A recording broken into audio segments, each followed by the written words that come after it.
Assalamualaikum warahmatullahi wabarakatuh. Apa kabar teman-teman kelas 2C Agribisnis dan yang terhormat Ibu Neneng Nurjannah? Semoga teman-teman dan Ibu Neneng senantiasa diberikan rezeki dan kesehatan di dalam kehidupan sehari-hari ini. Baik, pada kesempatan kali ini kami dari kelompok 4 yang beranggotakan Deanita Dwi Setiaji, Khairunisa Hayya Hamidah, dan saya sendiri Zilmah Kuasnarto akan mempresentasikan materi bahasa Indonesia mengenai diksi. Pertama, pengertian diksi. Diksi adalah pilihan kata.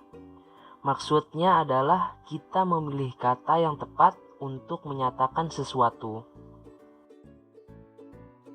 Selanjutnya ada syarat-syarat diksi.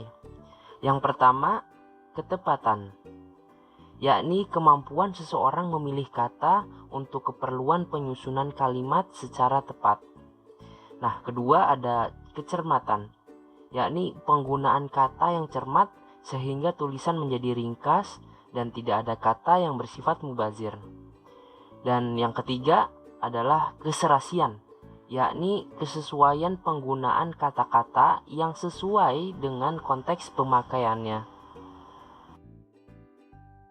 Baik, selanjutnya adalah fungsi diksi. Ada beberapa fungsi dari diksi. Yang pertama adalah melambangkan gagasan yang diekspresikan secara verbal. Yang kedua, membentuk gaya ekspresi gagasan yang tepat. Yang ketiga, menciptakan komunikasi yang baik dan benar. Keempat adalah mencegah perbedaan penafsiran. Dan kelima, mencegah salah pemahaman. Dan keenam, mengefektifkan pencapaian target komunikasi. Jenis dan makna kata. Yang pertama, makna kata yang dibedakan berdasarkan sifat hubungan antara kata dan maknanya. Makna leksikal. Makna leksikal adalah makna yang sesuai dengan referennya, makna yang sesuai dengan hasil observasi alat indera, atau makna yang sungguh-sungguh nyata dalam kehidupan. Contohnya pada kata tikus itu mati diterkam kucing. Kata tikus pada kalimat tersebut merujuk pada binatang tikus yang sebenarnya. Yang kedua, yaitu makna gramatikal. Makna gramatikal muncul akibat adanya proses gramatika seperti proses afiksasi atau pengimbuhan, reduplikasi atau pengulangan, dan komposisi atau penggabungan kata. Contohnya, nelayan melaut pada malam hari. Kata melaut merupakan kata laut yang diberikan prefiks me yang bermakna menuju laut. Contoh lainnya, ia sudah membaca buku-buku. Kata buku-buku merupakan kata pengulangan yang berarti buku itu banyak tak tentu. Contoh-contoh lainnya, kata Betawi dalam soto Betawi berarti asal tempat. Selanjutnya, makna kata yang dibedakan berdasarkan ada tidaknya makna tambahan. Yang pertama, ada makna denotatif.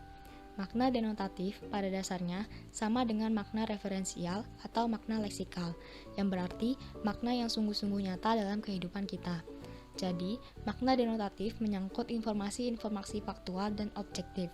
Oleh karena itu, makna denotatif sering disebut juga makna sebenarnya. Contohnya, kata jatuh bermakna denotasi turun menuju ke bawah. Yang kedua, ada makna konotatif. Makna konotatif atau makna tambahan, yakni hanya tambahan yang sifatnya memberi nilai rasa, baik positif maupun negatif. Makna konotatif disebut juga makna tak sebenarnya. Misalnya, kata buaya dijadikan lambang kejahatan sehingga bernilai rasa negatif, atau kata bunga melati dijadikan lambang kesucian sehingga bernilai rasa positif. Selanjutnya, makna kata dibedakan berdasarkan aspek semantis peristilahan. Yang pertama, makna ambigu. Makna ambigu atau ambiguitas sering diartikan sebagai kata yang bermakna ganda atau mendua arti. Contoh kalimatnya, di sebelah adik saya, yang dapat ditafsirkan sebagai satu, yang berada di sebelah adalah adik saya, atau dua, yang berada di sebelah adik adalah saya.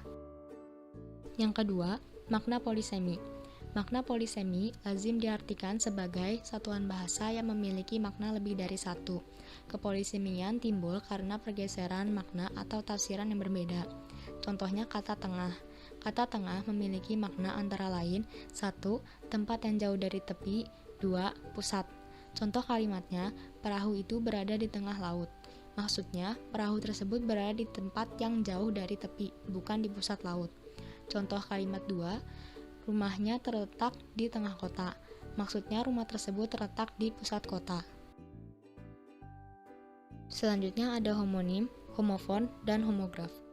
Homonim merupakan kata-kata yang memiliki ejaan dan bunyi yang sama, namun berbeda makna. Contohnya, bulan bisa berarti bulan sebagai satelit alami bumi atau bulan dalam kalender. Homofon merupakan kata yang memiliki bunyi yang sama, tetapi berbeda makna dan ejaan. Contohnya bank dan bank. Homograf merupakan kata-kata yang memiliki tulisan sama, tetapi memiliki arti dan bunyi yang berbeda. Contohnya kata apel, jika dibaca apel berarti buah. Sedangkan jika dibaca apel berarti upacara, misalnya apel pagi. Selanjutnya kata umum dan kata khusus. Kata umum ialah kata-kata yang memiliki makna dan cakupan pemakaian yang lebih luas. Kata-kata yang termasuk dalam kata umum disebut dengan hipernim. Contohnya kata sayur. Sedangkan kata khusus adalah kata-kata yang ruang lingkup dan cakupan maknanya lebih sempit atau disebut juga dengan hiponim. Contohnya bayam, wortel, tomat. Bayam, wortel, tomat merupakan kata khusus dari kata umum sayur. Definisi. Definisi adalah batasan pengertian suatu kata secara tepat dan jelas. Mendefinisikan suatu kata berarti membatasi objek atau konsep yang dilambangkan oleh kata tersebut. Ciri umum definisi. 1. Terdapat unsur kata atau istilah yang didefinisikan. Lazim disebut definiendum. 2. Terdapat unsur kata, frasa, atau kalimat yang berfungsi menguraikan pengertian. Lazim disebut definiens. 3. Pilihan kata. 1. Definiens dimulai dengan kata benda, didahului kata adalah. Misalnya cinta adalah perasaan setia, bangga, dan prihatin. 2. Definiens dimulai selain kata benda, umpamanya kata kerja. Didahului kata yaitu. Misalnya cinta yaitu merasa setia, bangga, dan prihatin. 3. Definiens memberi pengertian rupa atau wujud diawali kata merupakan. Misalnya, mencintai merupakan tindakan terpuji untuk mengakhiri konflik. 4. Definiens merupakan sinonim didahului kata ialah. Misalnya, cinta ialah kasih sayang. Definisi terbagi menjadi dua jenis. Yang pertama, definisi nominal. Definisi nominal adalah definisi kamus yang membatasi kata dengan kata lain yang merupakan sinonimnya, terjemahannya, atau menunjukkan asal-usulnya. Contoh, ikan yang dalam bahasa Inggris disebut fish. Kata demokrasi diturunkan dari kata demos dan kratos. Yang dimaksud dengan tenaga ialah kekuatan. Jenis definisi yang kedua adalah definisi real. Definisi real mendefinisikan kata yang sudah umum digunakan, biasanya yang terdapat dalam kamus bahasa. Definisi real dapat dibedakan dalam 4 jenis definisi, yaitu 1. Definisi hakiki. Definisi yang benar-benar sanggup memberi pengertian yang hakiki mengenai sesuatu yang hendak dijelaskan. 2. Definisi deskriptif. Definisi yang menggunakan ciri khas atau karakteristik khusus yang selalu dan tetap terdapat pada suatu benda. 3. Definisi final. Definisi yang menunjukkan sebuah tujuan dan maksud tertentu. 4. Definisi kausalitas. Definisi yang menunjukkan adanya sebab akibat yang kemudian dituangkan dalam sebuah kalimat. Ada beberapa aturan dalam definisi.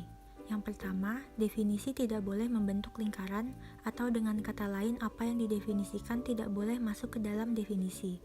Contohnya, logika adalah ilmu yang menerangkan hukum logika. 2. Definisi tidak boleh terlalu luas dan terlalu sempit. Contoh, merpati adalah burung yang dapat terbang. Definisi ini terlalu luas. Kursi adalah tempat duduk yang terbuat dari kayu. Definisi ini terlalu sempit. 3. Definisi tidak boleh dalam bentuk kalimat negatif. Contoh, keindahan adalah suatu keadaan yang tidak jelek. 4. Definisi harus jelas, harus menghindari kerancuan dan kesamar-samaran. Contoh, kehidupan adalah sepotong keju, atau aluminium adalah satu tipe besi yang ringan. 5. Definisi harus dapat dibolak-balikan dengan hal yang didefinisikan. Contoh, perempuan adalah wanita, dan wanita adalah perempuan. Baik, telah usai pemaparan materi dari kelompok kami, yakni materi diksi. Apabila ada kesalahan dalam penulisan PPT atau salah ucap dalam pemaparan, maka kami memohon maaf sebesar-besarnya. Semoga apa yang kami sampaikan dapat dimengerti dan diresapi sehingga bermanfaat bagi kita semua ke depannya. Kami dari kelompok 4, mohon maaf pamit undur diri. Terima kasih. Wassalamualaikum warahmatullahi wabarakatuh.